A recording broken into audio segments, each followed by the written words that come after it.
સમાચાર પર હવે નજર કરીએ તો હિંમતનગર ખાતે ક્ષત્રિય સમાજનું અસ્મિતા સંમેલન યોજાયું।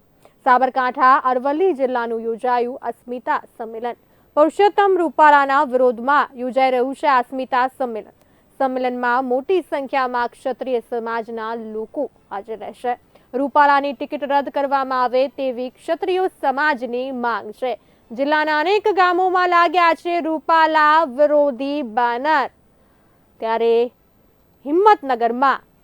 હિંમતનગર ખાતે ક્ષત્રિય સમાજનું અસ્મિતા સંમેલન યોજાયું છે। આ પહેલા જો વાત કરીએ તો અમદાવાદના ધંધુકા ખાતે અસ્મિતા સંમેલન યોજાયું હતું। આ પછી હિંમતનગર ખાતે ક્ષત્રિય સમાજનું અસ્મિતા સંમેલન યોજાયું છે। લોકસભાની ચૂંટણી હવે માતે છે। હાલમાં ફોર્મ ભરવાની પ્રક્રિયા પણ ચાલી રહી છે। ત્યારે ક્ષત્રિય સમાજ પર રાજકોટના ઉમેદવાર પુરુષોત્તમ રૂપાલાએ કરેલી ટિપ્પણીને લઈને હજુ વિવાદ શમ્યો નથી। આ વચ્ચે સાબરકાંઠા અરવલ્લી જિલ્લાનું યોજાયું છે અસ્મિતા સંમેલન।